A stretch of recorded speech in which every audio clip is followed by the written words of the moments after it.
जय मसीह के मेरे प्रिय भाइयों और बहनों, आप सबको और एक वीडियो में मैं आप सबको स्वागत करता हूं। तो आज की टॉपिक बहुत खास है, क्योंकि आज की टॉपिक में हम बात करने वाले हैं किसका राज्य आना चाहिए। प्रभु यीशु मसीह की राज्य आना चाहिए या फिर श्री रामचंद्र की राज्य आना चाहिए। किसके राज्य इस दुनिया में जरूरत है, इसके बारे में आज हम बातचीत करेंगे। अगर हम इस दुनिया में जितने भी धार्मिक पॉपुलेशन है, जो भी जो भी धर्म को मानता है, उसको लेकर अगर हम बातचीत करेंगे, तो अगर हम भारत में देखेंगे तो हिंदू का 72.4% है, हिंदू है भारत में। हिंदू का लोग बहुत है भारत में। और भारत में मुस्लिम लोगों का संख्या है 14%, और क्रिश्चियन है 4.8%, और सिख है 1.8%। तो ये भारत में पॉपुलेशन है, जो रिलीजियस लोग वास करते हैं इस भारत में, उन लोगों का ये था पॉपुलेशन, ये था भारत में।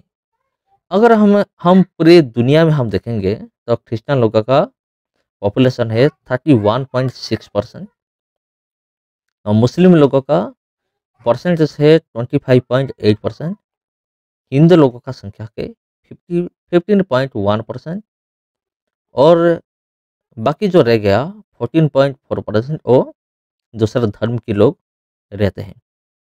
तो पूरी भारत में हिंदुओं की संख्या ज़्यादा है, और पूरी धरती में, पृथ्वी में क्रिश्चियन लोगों की संख्या ज़्यादा है। तो आज की प्रसंग ये नहीं है, मैं क्यों ये सारे बात मैं क्यों बता रहा हूँ आपको बाद में पता चलेगा। तो आगे हम बढ़ते हैं। तो आज का प्रसंग है, आज का टॉपिक है, किसका राज्य आना चाहिए, प्रभु यीशु मसीह का राज्य या फिर श्री रामचंद्र की राज्य आना चाहिए। तो श्री रामचंद्र, अगर हम पहला पॉइंट हम देखेंगे जन्म के बारे में, प्रभु यीशु मसीह और श्री रामचंद्र। और श्री रामचंद्र की जन्म के बारे में अगर हम देखेंगे, वो अयोध्या में जन्म हुए थे, और महर्षि जो वाल्मीकि थे, उनके रामायण के अनुसार श्री राम बिच्छू राशि में पुनर्वासु नक्षत्र में और नवा दिन में वो जन्म हुए थे अयोध्या में।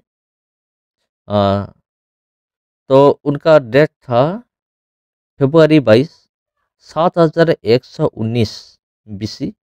मेरा मतलब है प्रभु यीशु मसीह की जन्म से पहले 7119 साल पहले श्री रामचंद्र की जन्म हुआ था। अगर हम प्रभु यीशु मसीह के बारे में देखेंगे, प्रभु यीशु मसीह के जन्म के बाद ही BC AD ये सब शुरू हुआ। प्रभु यीशु मसीह, तो बाइबल का जो सुसमाचार पुस्तक है उनकी अनुसार प्रभु यीशु मसीह ने इजराइल देश में यरूशलेम का बेथलेहम नगर में जन्म हुए थे। ये था श्री रामचंद्र और प्रभु यीशु मसीह के बीच जन्म का अंतर। और दूसरा है कर्म, चमत्कार। अगर हम श्री रामचंद्र की बारे में बात करेंगे, तो शास्त्र में कहीं पर भी उनके चमत्कार के बारे में नहीं लिखा गया है। उन्होंने कोई भी चमत्कार नहीं किया है, ऐसा है। अगर किया है तो आप मुझे कमेंट कीजिए, और कमेंट सेक्शन में आप शास्त्र का जो रेफरेंस है वो भी प्रदान कीजिए, ताकि मैं भी पढ़ सकूँ, तो मुझे भी पता चल सके। इसीलिए रेफरेंस भी दीजिए।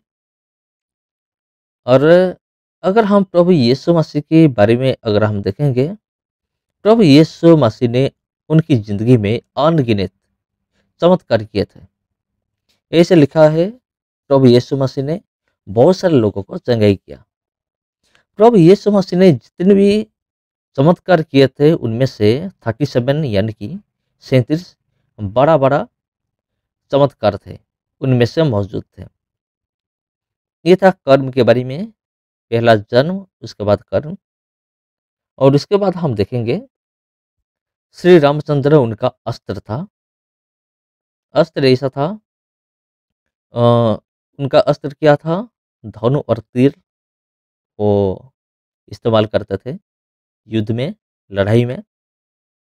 और उन्होंने बहुत सारे राक्षस को वध किया था श्री रामचंद्र ने। उनमें से कुछ राक्षस को नाम में लेना चाहता हूँ। उनमें से रावण, बाली, खरा और दुष्म, तटका और मकरक्षा, कुंभकर्ण, कबद्ध, भीराधा, त्रिशिरा, इंद्रजित, आटिकया, नरंतक, वेदांतक, फरास्त, ये सब था राक्षस। श्री रामचंद्र की टाइम में इन सारे दुष्ट लोगों को उन्होंने वध किया था अपनी धनु और तीर के द्वारा। ये मेरा मतलब है, श्री रामचंद्र अस्त्र व्यवहार करते थे, इस्तेमाल करते थे अस्त्र की। लेकिन प्रभु यीशु मसीह ने अपनी जिंदगी में कोई भी अस्त्र धारण नहीं किया था, क्योंकि प्रभु यीशु मसीह ने किसी को मारने के लिए नहीं, परंतु बचाने के लिए आया था। प्रभु यीशु मसीह इस दुनिया को आए थे पापियों को नाश करने के लिए नहीं, पापियों को बचाने के लिए। इसलिए प्रभु यीशु मसीह का कोई भी अस्त्र नहीं था। क्रूस पर जान दिए, अपनी जान देकर दूसरों की जान को उन्होंने उद्धार किया, पापियों को क्षमा किया, पापियों को उद्धार किया अपनी जान देकर। यह था श्री रामचंद्र और प्रभु यीशु मसीह के बीच एक बहुत बड़ा अंतर है। और चौथा हम देखेंगे मौत के बारे में। श्री रामचंद्र सरजू नदी में उन्होंने सुइसाइड किया था, उन्होंने आत्महत्या किया था, और इसी की वजह से श्री रामचंद्र की मौत हुई थी। अगर हम प्रभु यीशु मसीह के बारे में देखेंगे तो प्रभु यीशु मसीह का मौत ऐसा हुआ था, क्रूस के ऊपर उनको मारा गया, उनके हाथ और पाँव में किले मारा गया, और क्रूस के ऊपर प्रभु यीशु मसीह का मौत हुआ। और तीसरे दिन उन्होंने फिर से मुर्दों में से जी उठा।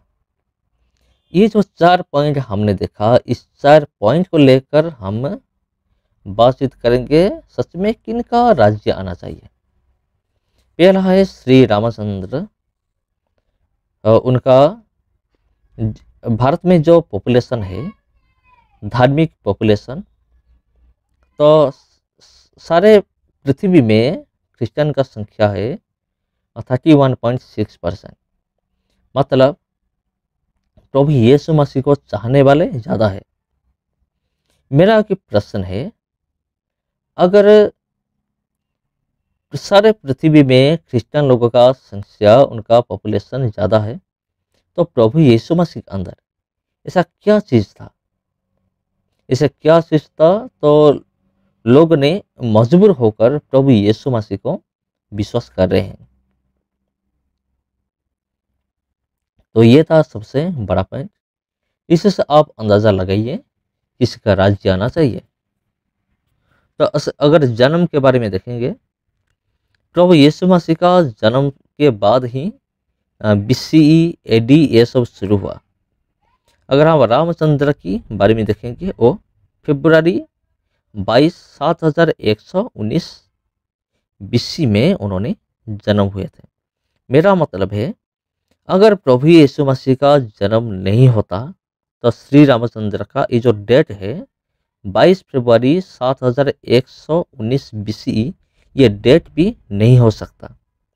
इसलिए प्रभु यीशु मसीह के जन्म के साथ जुड़ा हुआ है श्री रामचंद्र, उनके जन्म का तारीख। इसी से आप अंदाज़ा लगाइए किसका राज्य आना चाहिए। और अगर हम कर्म के बारे में देखेंगे तो प्रभु यीशु मसीह ने ज़्यादा चमत्कार किए थे, और 37 बड़ा बड़ा चमत्कार था।